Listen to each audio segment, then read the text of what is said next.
Bom, nós estamos estudando o livro de Colossenses. Basicamente, para a gente poder resumir o livro de Colossenses... Falhou aí, Darlene? Não tem o PowerPoint aí? Ok. Vê se está lá. Isso. Para estudar o livro de Colossenses, a gente aprendeu, então, durante esse tempo aqui, durante esses últimos 3 meses, sobre a supremacia de Cristo. O Dr. Carlos Oswaldo, resumindo para a gente esse livro, tentando fazer com que ficasse mais fácil da gente pegar todo o conteúdo dessa carta em uma única frase, escreveu essa frase: a superioridade e suficiência da pessoa de Cristo e de sua obra como cabeça da igreja. Então, sobre o que fala o livro de Colossenses? Guarda isso para sempre na tua vida. O livro bíblico que exalta a supremacia de Cristo, o fato de Cristo ser superior a todas as coisas, e a suficiência de Cristo. Nós não precisamos de mais nada. Nós não precisamos de obras da lei para nos aproximarmos de Deus. Nós não precisamos mais de sacrifícios para nos aproximarmos de Deus. Nós não precisamos mais de sacerdotes para nos aproximarmos de Deus. Nós não precisamos mais da religião para nos aproximarmos de Deus. Nós não precisamos mais de roupas consagradas para nos aproximarmos de Deus, de cortes de cabelo para nos aproximarmos de Deus, de certos tipos de comida para nos aproximarmos de Deus. Nós não precisamos mais de dias sagrados, de dias santos. Nós podemos nos aproximar de Deus somente através da pessoa de Jesus Cristo. O Senhor Jesus é o caminho, Ele é a verdade. E quando Ele diz eu sou o caminho, Ele usa isso no singular. Eu sou o único caminho. Eu sou a verdade, eu sou a única verdade. E eu sou a vida, eu sou a única fonte de vida. É Jesus. Você não vai se aproximar de Jesus frequentando uma igreja. Você não vai se aproximar de Jesus vestindo certos tipos de roupa, cortando certos tipos de cabelo, comendo certos tipos de comida, ou guardando certas datas do ano. Isso não te aproxima em nada de Jesus. Em absolutamente nada de Jesus. E eu tenho certeza que você conhece centenas de pessoas que vivem uma religião. Vão na igreja, rezam terço, acendem vela para santo, fazem romaria, às vezes até dentro de igrejas evangélicas oram, leem a Bíblia, vivem vidas religiosas, põe terno, põe gravata, põe saia para baixo do joelho, prende o coque na cabeça, pessoas que seguem todas as tradições religiosas, mas quando você olha a vida particular dessas pessoas, elas não conhecem a Deus.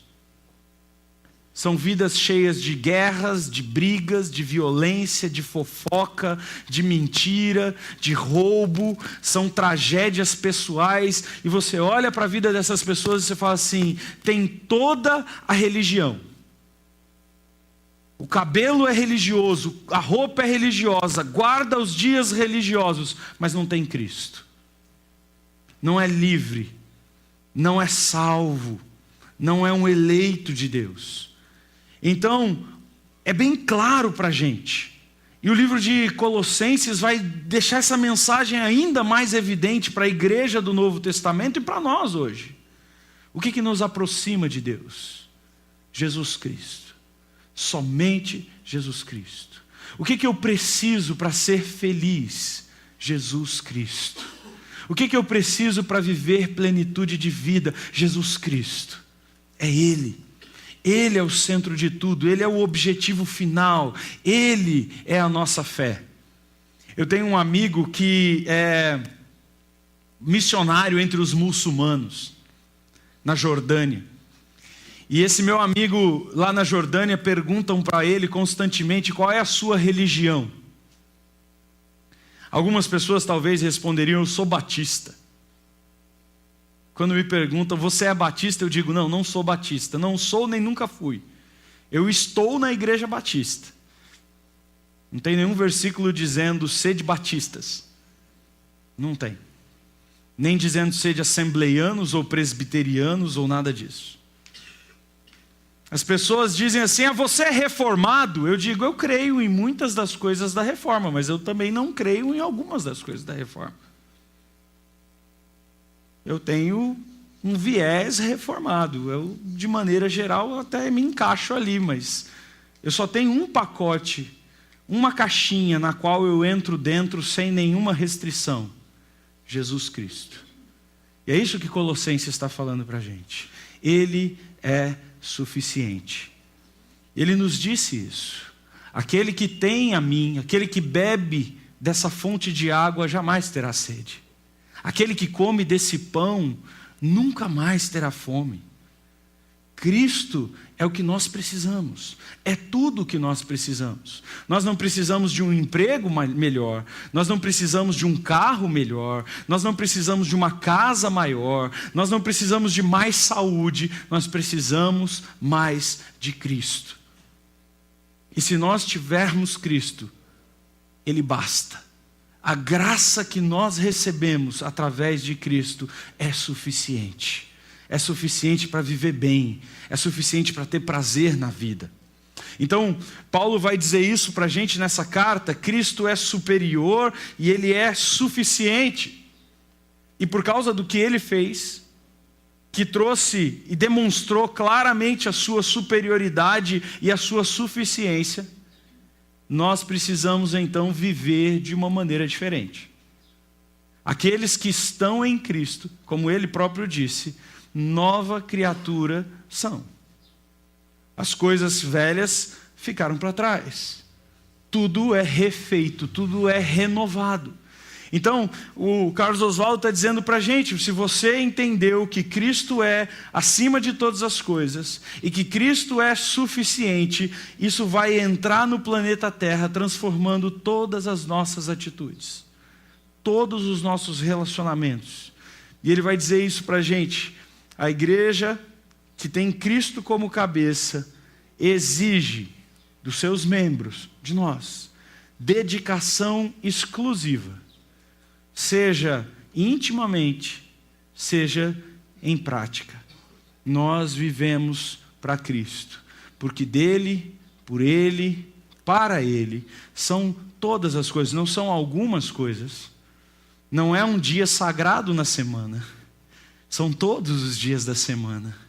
Não é um prato religioso de uma festa religiosa, são todos os pratos de todos os cafés da manhã, almoço e janta da vida toda. Não é mais uma roupa religiosa, são todas as roupas que eu visto. Não é mais alguma coisa que eu canto no domingo, são todas as palavras que saem da minha boca durante todos os dias. Não é um comportamento que eu tenho com a minha esposa dentro de um prédio religioso chamado igreja. É a forma como eu trato ela de segunda a segunda. É a forma como eu dirijo o meu carro. É a forma como eu me comporto dentro do meu trabalho. É a forma como eu crio os meus filhos. Tudo é tomado de Cristo.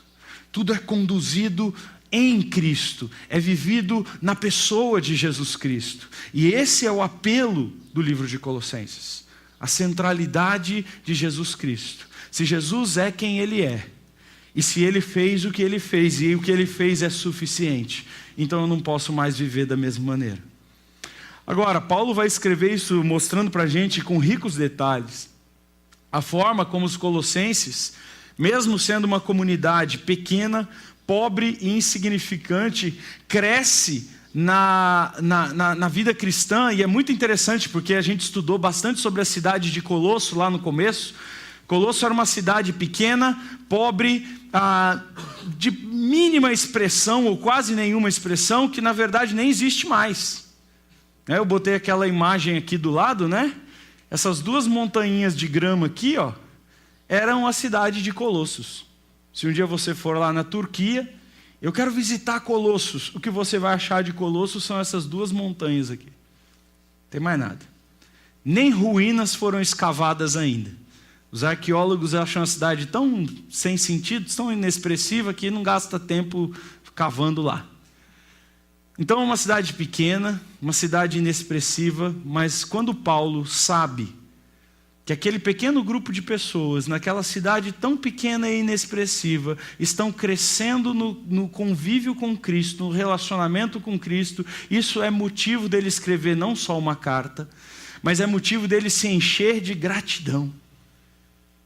Quando ele vê aquelas pequeno grupo de pessoas florescendo e começando a viver uma fé legítima, não uma fé de domingo, não uma fé de culto, não uma fé de momento de música, uma fé rotineira, uma fé cotidiana que demonstra Cristo. Paulo é grato a Deus. O começo da carta é tomado de gratidão pela vida que os colossenses estão levando com Deus.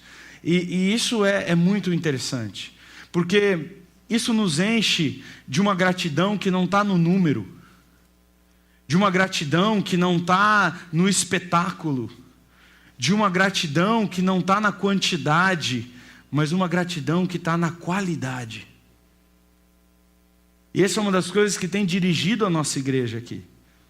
Nós não estamos preocupados com o número.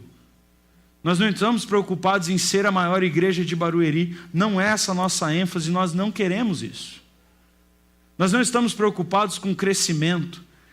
Eu vejo alguns pastores por aí buscando congresso, indo para os Estados Unidos, fazendo curso. Como é que eu faço a estratégia do crescimento? Eu não faço isso.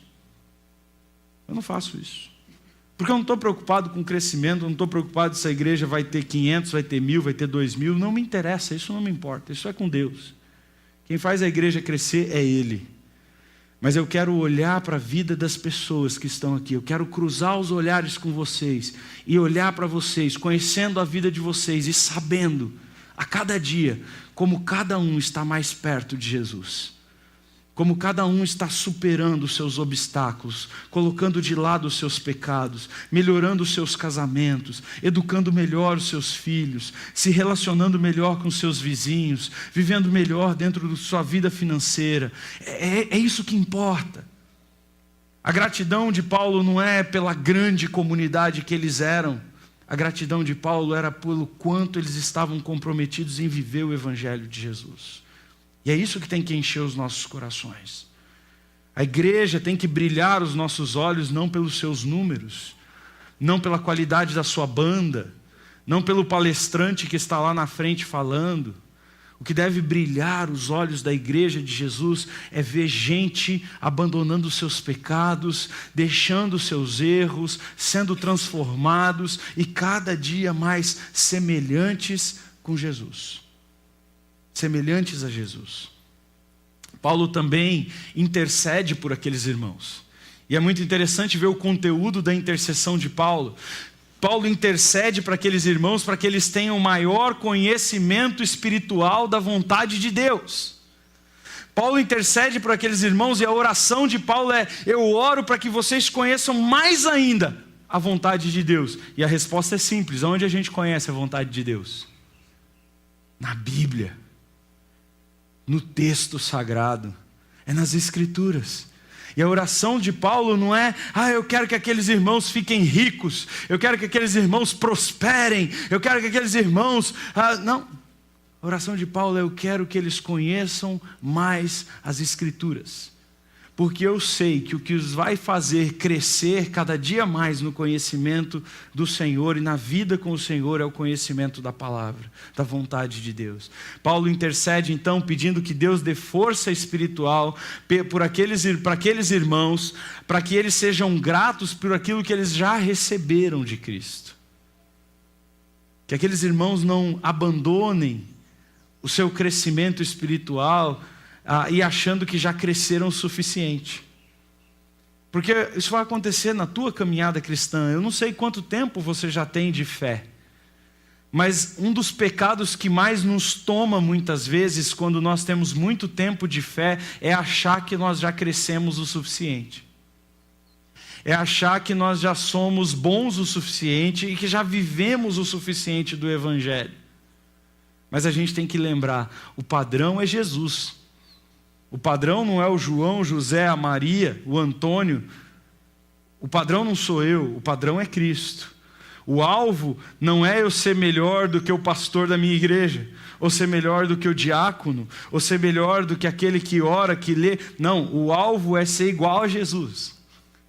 E se o alvo é ser igual a Jesus, nós temos que ser gratos pelo que nós já recebemos em Cristo. Mas nós temos um grande alvo e um grande desafio pela frente. É por isso que o próprio apóstolo Paulo vai dizer: eu prossigo para o alvo da minha soberana vocação. Qual é o alvo da minha soberana vocação? Ser igual a Jesus. O meu alvo é ser igual a Jesus.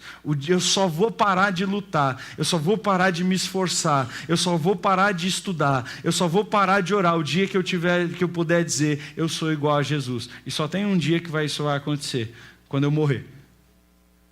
Até lá eu vou continuar e continuar, e a oração de Paulo é essa, que aqueles irmãos continuem. Paulo, então, quando ele passa essa parte de gratidão, essa parte de agradecimentos que introduz a carta, ele passa para a segunda parte da carta. E você sabe que as cartas de Paulo, elas sempre têm uma estrutura semelhante. É uma introdução, um período de gratidão por aquela comunidade, por aquilo que aquele povo já está vivendo com Cristo, e aí depois vem teologia. Tem uma coisa que não combina com o cristianismo: não gostar de teologia. Eu não gosto de teologia, então vai ser outra coisa. Vai fazer umbanda, candomblé, vai para o espiritismo, vai para qualquer outro lugar. Cristão tem que gostar de teologia. Porque teologia é o estudo, logos, logia, de Deus. Ou seja, o conhecimento acerca de Deus. Como é que pode um cristão dizer: eu não gosto de conhecer nada acerca de Deus? Um cristão, ele tem que amar teologia. Ele tem que desejar a teologia, ele tem que buscar a teologia. Um cristão tem que se aprofundar no conhecimento de Deus. Ele tem que ler mais a sua Bíblia, ele tem que ouvir mais mensagens, ele tem que frequentar mais escola dominical, ele tem que assistir mais vídeos do YouTube que falam do seu Deus, eles têm que ler mais livros cristãos, eles têm que estar o tempo todo pensando, se enchendo das coisas que vêm do alto, da teologia.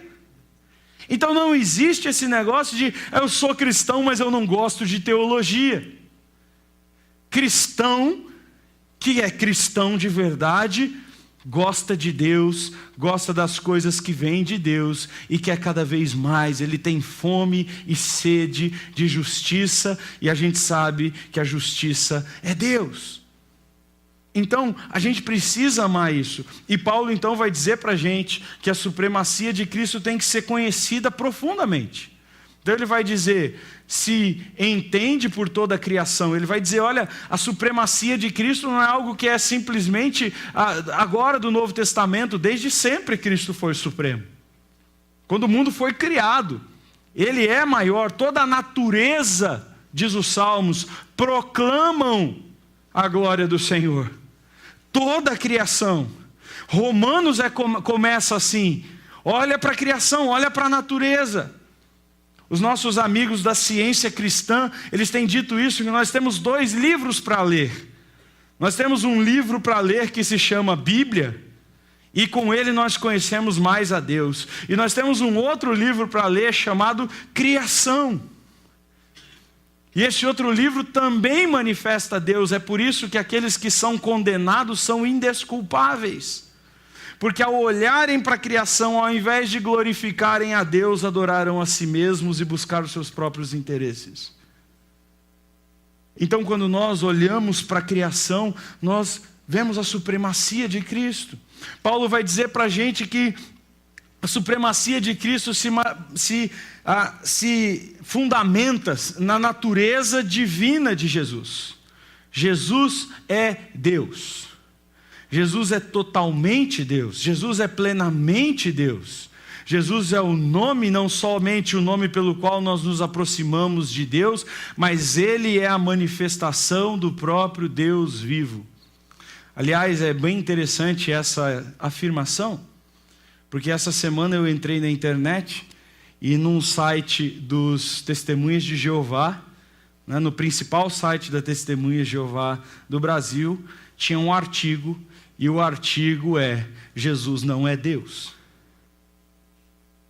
Okay? Então esses caras, eles estão indo direto para o inferno, porque eles estão negando a natureza divina de Jesus. Jesus é 100% Deus, totalmente Deus. Nós podemos orar para Jesus, nós podemos falar com Jesus, nós podemos adorar a Jesus, nós podemos exaltar a Jesus, e não só podemos, devemos fazer isso. Não foi um simples homem que veio na terra, não foi um simples homem que morreu naquela cruz, foi o Filho do Deus vivo, em quem habita toda a plenitude, a completude, a inteireza da divindade está nele. Ele nunca deixou de ser Deus, ele nunca foi um Deus diminuído, ele foi sempre totalmente Deus, completamente Deus. Ele se esvaziou da sua condição lá dos céus de eternidade para entrar na mortalidade, mas ele entrou totalmente, plenamente, sendo totalmente Deus o tempo todo. Jesus é Deus, e é Jesus que nós adoramos, e é por isso que eu posso dizer: qual é a tua religião? Minha religião é Jesus. Eu creio em Jesus, eu adoro a Jesus, eu amo a Jesus, eu oro para Jesus, eu falo com Jesus, Jesus habita em mim. Jesus, esse é o nome, é nele que está toda a divindade. Então, Jesus Cristo. Então Paulo vai dizer, isso deve nos fazer a viver uma vida que é totalmente, incansavelmente dedicada a Ele. E a palavra que Paulo vai usar é a palavra ministério. Todo cristão trabalha exaustivamente, incansavelmente, para anunciar Jesus Cristo. A vida do cristão não é ganhar dinheiro. A prioridade do cristão não é subir cargo na empresa, não é conseguir diploma. A prioridade do cristão não é melhorar de vida. A prioridade do cristão não é casar, você que é solteiro. A prioridade do cristão não é ter filho, você que é mãe, que quer ser mãe.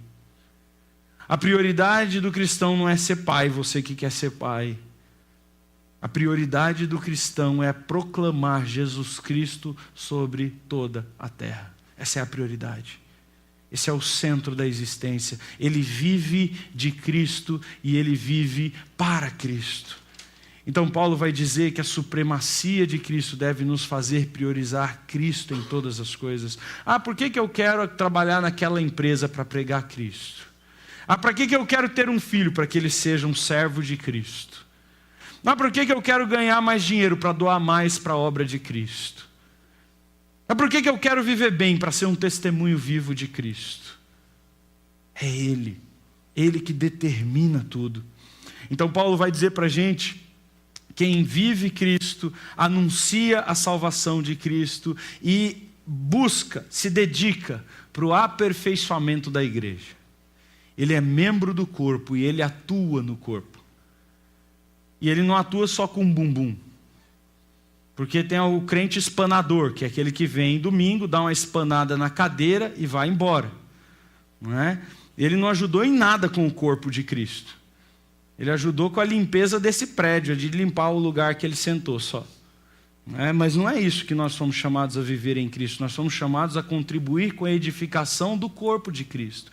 Quando nós estamos falando do corpo de Cristo, nós estamos falando de pessoas.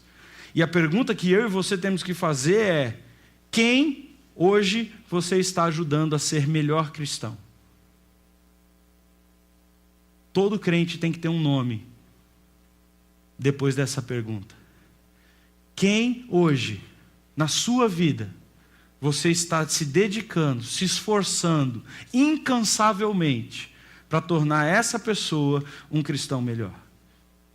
Se não tem ninguém, você ainda não entendeu Colossenses, você ainda não entendeu a supremacia de Cristo, você ainda não entendeu o propósito da vida e da vinda de Cristo.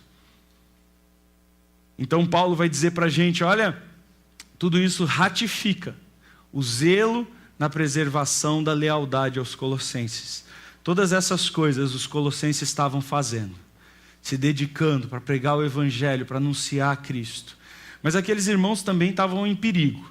Haviam alguns pecados rondando aquela igreja.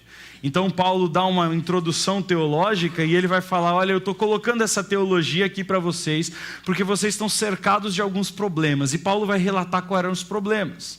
O primeiro problema era a recaída, o perigo de voltar ao paganismo, em particular a imoralidade sexual.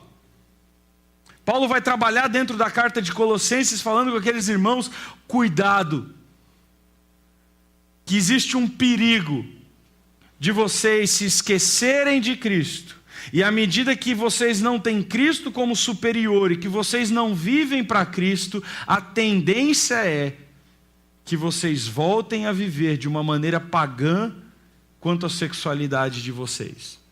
Paulo também vai dizer para aqueles irmãos que o perigo deles aceitarem o que veio a ser conhecido naquele período da história como a heresia dos colossenses. Sabe qual era a heresia dos colossenses? A heresia era o sincretismo, que envolviam 4 religiões misturados com o judaísmo. Olha o que eles misturavam com o cristianismo. Olha o que eles misturavam, e Paulo fala: vocês têm que eliminar isso aí. Olha o que eles misturavam. A primeira coisa, filosofias de homens. Ao invés de seguir as escrituras, eles começaram a se basear em filosofias de homens. E nós estamos vivendo tempos assim. Está aí a missão integral para provar isso claramente.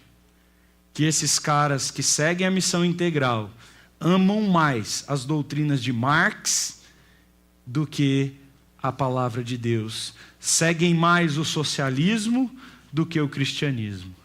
Estão abandonando a fé. Estão indo em palanques políticos, defender políticos. E ao fazerem isso, estão negando a Cristo.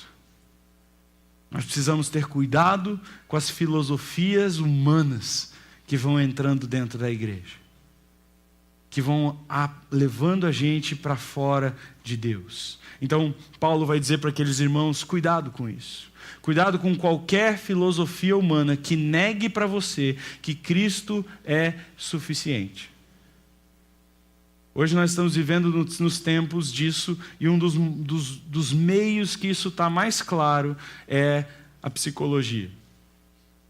A psicologia é uma dessas desgraças, dessas filosofias humanas, que afastam os homens de Cristo e dizem assim: Cristo não é suficiente. Cristo não é suficiente para tratar a sua alma. Cristo não é suficiente para tratar os seus traumas. Cristo não é suficiente. Você precisa desse cara aqui. E geralmente o que esses caras estão dizendo é totalmente contrário ao que Cristo diz. Totalmente. A gente não tem tempo aqui para discutir isso. Mas na nossa igreja tem um ministério que se chama Eleve. Eles se dedicam só a discutir isso. Procura a Arit, vai lá estudar um pouco mais sobre isso, você vai entender o que eu estou falando. Mas são teorias que estão dizendo para a gente: não, Cristo não dá, Cristo não basta, Cristo não cura, Cristo não trata, Cristo não pode. Cuidado com qualquer filosofia que diga que Cristo não pode. Ok? Depois ele vai dizer: o cerimonialismo judaico atribuir significado especial a ritos, a circuncisão, a regulamentos alimentares, a observância de dias. Então aqueles irmãos estavam voltando para a lei de Moisés e misturando com essa suficiência da filosofia humana, estavam misturando ritos. E a gente vê de novo a igreja, tem gente vendendo arca, trazendo arca, levando arca, comprando menorá, acendendo vela, guardando dia, fazendo festa judaica. Tem pastor botando quipá, nego usando véu, voltando a ungir com óleo. Isso é passado. Quando Paulo olha para o judaísmo, ele fala: isso tudo é esterco, isso é fezes humana, isso não presta para nada. Paulo ele diz, olha, eu fui criado no judaísmo, eu guardava dias, eu seguia a lei, eu era fariseu, circuncidado ao 8º dia, eu fui criado numa família judaica, descendente de Abraão, eu frequentava o templo, eu orava 5 vezes por dia, como dizia a lei, eu era um fariseu, eu era daquele povo mais obediente à lei judaica, eu fui estudado na escola de Gamaliel, ele é um cara baita, o rei do judaísmo. E ele diz, eu considero todas essas coisas fezes humanas hoje em dia, porque eu encontrei a Cristo. O apóstolo Paulo nos diz isso, que quando nós encontramos a Jesus Cristo, todas essas coisas perdem o valor. E aí, então Paulo vai dizer para a gente, cuidado, Colossenses, com a adoração a anjos. Havia lá em Colossos um grupo de pessoas que estavam começando a adorar anjos. Acreditava-se que tinha um anjo que protegia, acreditava que tinha que orar pelo anjo e pedir a presença do anjo. Não existe nada disso, não tem nenhum lugar da Bíblia dizendo que existe anjo da guarda, por sinal. Você não tem um anjo só seu que fica do seu lado te protegendo 24 horas por dia. Não, isso é mentira. Não tem um lugar da Bíblia dizendo isso. A Bíblia diz que Deus usa os seus anjos para nos livrar. Mas não nos diz que nós temos um anjo individual do nosso lado, né? Aquele anjão loirão do olho azul, aquela anjona. Não tem. Não tem. Existem anjos. Os anjos agem, atuam em nome de Deus, mas nós não oramos para anjos, nós não falamos com anjos, nós não pedimos proteção de anjos, nós falamos com Jesus Cristo.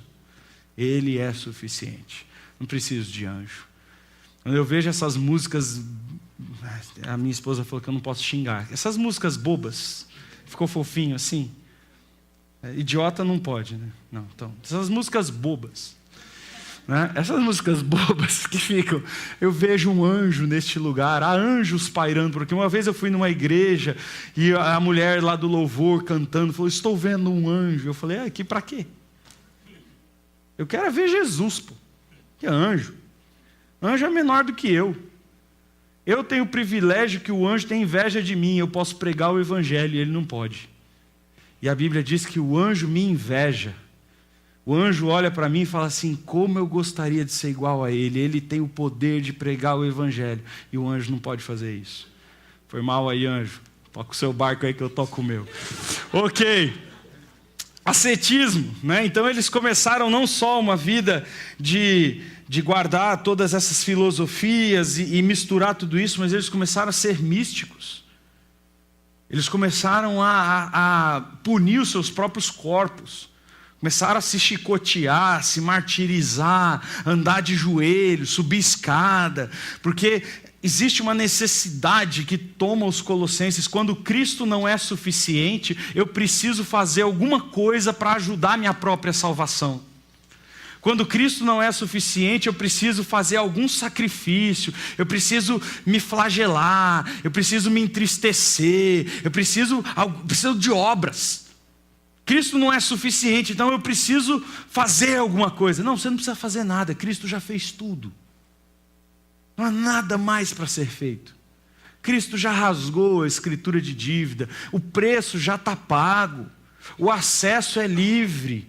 Nós entramos com ousadia no Santo dos Santos através de Jesus Cristo. Nós não precisamos mais de intermediários, de obras, de sacrifícios, de esforço humano. Está lá, é livre. Jesus convidou, venha, todo aquele que tem sede, vem, todo aquele que deseja, vem. As portas do palácio celestial foram abertas e o banquete está servido, e o Senhor do banquete está dizendo, venham à mesa, comam abundantemente. Não preciso mais nada.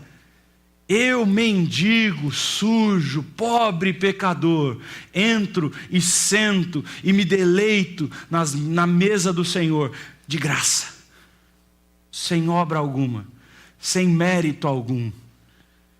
É isso que nos lembra o Bunyan naquela obra O Peregrino. Nós fomos convidados para o banquete celestial. Entremos e desfrutemos. Não há nada mais para ser feito. É interessante então que Paulo vai nos dizer que a superioridade de Cristo sobre o sistema religioso devia atrair aqueles colossenses a viverem uma vida intelectual e religiosa dedicada a Cristo. O que isso significa? Olha lá. Cristo é superior aos filosofismos, Cristo é superior ao legalismo, Cristo é superior ao misticismo, Cristo é superior ao ascetismo, e o resultado disso, a suficiência da obra de Cristo, exige dedicação exclusiva a Ele. Na prática, Ele vai dizer isso para a gente. Então Ele vai dizer, olha, vivam na prática o que Cristo disse. Como? Enfrentando uma vida concentrada nas coisas do céu. Pense nas coisas do céu, viva as coisas do céu, priorize as coisas do céu, busque em primeiro lugar o reino de Deus, a sua justiça. Dedique-se com todas as suas forças, entendimento, energia física para as coisas de Cristo. Pureza pessoal à luz da nova posição em Cristo, vivendo uma vida que agrada, vivendo uma vida de relacionamentos interpessoais coerentes com Cristo. E ele vai falar o marido e a esposa e o marido, o pai e o filho e o pai. Ele vai falar do patrão e do funcionário. E ele vai dizer todas essas pessoas operando juntamente. Todas essas áreas tomadas por Cristo, dirigidas por Cristo. Então o marido, ele diz assim, seja para sua esposa como Cristo. Ame como Cristo amou. Mulher, seja submissa como Cristo foi submisso ao Pai. Filho, obedeça como Cristo obedeceu o Pai em tudo. Pai, cuide e ame do seu filho, não irrite o seu filho, como o Pai Celestial amou o Filho e deu todas as coisas para Cristo, para a glória de Cristo, para o bem de Cristo. Sempre agiu para que o nome de Cristo fosse exaltado sobre todas as coisas. Funcionários, sirvam a Cristo, não ao seu patrão. Não trabalhem na frente do seu patrão ou por salário, trabalhem para Cristo. Patrões, paguem os salários dos seus funcionários como se estivessem pagando Cristo. Tratem os funcionários como tratam Cristo. Cristo é o centro de todos os relacionamentos. Cristo é o centro de toda a vida. Quando Cristo então é manifesto assim, nós oramos perseverantemente. E o Gabriel pregou para a gente aqui falando sobre a oração. Se eu amo a Cristo, se Cristo é tudo isso, eu tenho acesso livre, eu vou todo dia conversar com Ele. Eu quero conversar com esse cara, eu não quero ficar longe dele. Também ele vai dizer para a gente que nós devemos viver um testemunho sábio. E aí, o livro termina dizendo para a gente exemplos práticos. E aí você fala assim, mas é possível viver isso aí? Esse negócio que você falou aí, dá para viver isso na prática? Dá. Paulo dá um monte de nome. Ele fala, olha um exemplo aí, Tíquico. O exemplo, viveu isso aí. Olha outro exemplo aí, Onésimo. Onésimo viveu isso aí. Olha outro exemplo aí, Aristarco. Aristarco viveu isso aí. Olha outro exemplo aí, Marcos. Marcos viveu isso aí. Olha outro exemplo aí, Jesus. Não Jesus o Salvador. Tinha um outro Jesus chamado Justus. Ele obedeceu isso aí. Esses eram judeus e Paulo fala, eles são fontes de ânimo, fontes de Cristo. Viver com esses homens é viver com Jesus, porque eles eram fontes de alegria, de satisfação. Ele vai dizer para a gente, tem mais, não era só o judeu, os gregos também. Então ele vai dizer, olha Epáfras, olha lá, servo de Cristo, batalha constantemente em oração, esforça-se muito. O que Paulo falou no texto todo? Orem. Se esforcem na obra, sirvam a Cristo. Está lá o cara. Esse cara existiu. Paulo citou o nome dele. Está lá. Epáfras, Lucas. E semana passada o pastor Márcio nos aprofundou nessa realidade de viver plenamente de Cristo, de como esses homens viveram plenamente de Cristo. Esses eram gentios, não judeus. Mas todos os homens, de todas as raças, de todas as tribos, de todas as nações, vivendo Cristo plenamente. Falando sobre isso, e é o último texto que eu vou ler, o pastor Chuck Swindoll escreveu esse texto que está aí. Eu quero ler aqui para que a gente termine. Sua visão de Jesus Cristo afetará todas as áreas da sua vida. Muitos hoje querem apenas instruções práticas e ajudas para viver. Muitas pessoas vêm na igreja dizendo: o que eu tenho que fazer? Muitos estão aqui procurando palestras de autoajuda. Você não vai encontrar isso na igreja que eu pastoreio, que o Márcio pastoreia, e que Jesus pastoreia, e que Paulo pastoreia. Paulo ensina teologia. E ele vai ensinar qual que é a importância da teologia. E o Chuck Swindoll diz isso para a gente. Essas pessoas que estão procurando, me diga o que fazer, elas estão evitando tópicos esotéricos como doutrina e teologia, porque parecem estar fora de contato com a sua realidade cotidiana. Então essas pessoas dizem: eu não gosto de teologia, eu não quero estudar teologia, porque teologia não tem nada a ver com a vida prática. E a gente já ouviu aqui na nossa comunidade de pessoas assim, que saíram da comunidade dizendo o seguinte: a teologia é uma coisa, a prática é outra. Quer dizer, aquilo que Deus escreveu nesse livro não tem valor nenhum para a vida prática. Só tem valor para a religião, para o teólogo. Não, isso não é verdade. E Paulo está dizendo, claramente no livro de Colossenses, a teologia é a vida prática. Quem conhece mais teologia, vive uma prática de vida melhor, que agrada mais a Deus. Então o Chuck Swindoll vai dizer: a visão de Paulo era diferente. Ele viu que os problemas cristológicos, na cristologia, na igreja colossense, também tinham uma importância prática. Os crentes morreram com Cristo, portanto precisam morrer para os seus pecados. Também fomos ressuscitados com Cristo. Portanto, devemos viver nele e praticar qualidades motivadas pelo amor cristão. E porque ele é o Senhor sobre todos, a vida do cristão é uma vida de submissão a Jesus. Pastor Chuck Swindoll, no sermão God's Masterworks. Então, nós temos que servir a Cristo, porque nós temos uma teologia que nos conduz a isso. E Colossenses é o livro que nos demonstra. Terminei aqui, no tempo que eu disse que ia terminar. Não tem perguntas no One, certo? Eu já dei os avisos, olha a minha cara da minha esposa de feliz, né? Então, espero que você tenha buscado aprender com o livro de Colossenses. Qual é o centro da existência? Para que você vive? Porque dele, por ele, para ele, são todas, não são algumas, são todas. Quer comamos, quer bebamos, quer façamos qualquer outra coisa, a prioridade de um cristão é a glória de Cristo Jesus. Você morreu nele? Se você ainda não morreu para a sua própria vida e não nasceu para Cristo, eu te convido a fazer isso. Mas se você já nasceu para Jesus Cristo, mas ainda está vivendo e sofrendo a tentação de ir para o passado, volta para Jesus, o mais rápido que você puder. Só Ele é suficiente, mais nada é necessário. Ele pode curar você, salvar você, transformar você, mudar você. Ele é suficiente. Ele é a fonte de vida eterna. Procure a Jesus Cristo. Amém? Vamos orar?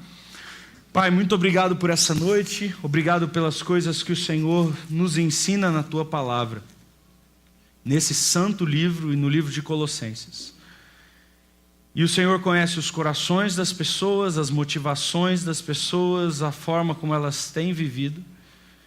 E eu quero pedir que o Senhor as aproxime de Ti, que o Teu Espírito Santo os leve, os conduza, quebrantados, humilhados, para serem servos fiéis de Jesus Cristo. Faz isso, Senhor, porque nós não podemos fazer. Somente Jesus Cristo, através da sua obra, da sua cruz, pode nos transformar. Age em nós, ó Pai, é o que eu peço e oro, no nome de Senhor Jesus. Amém?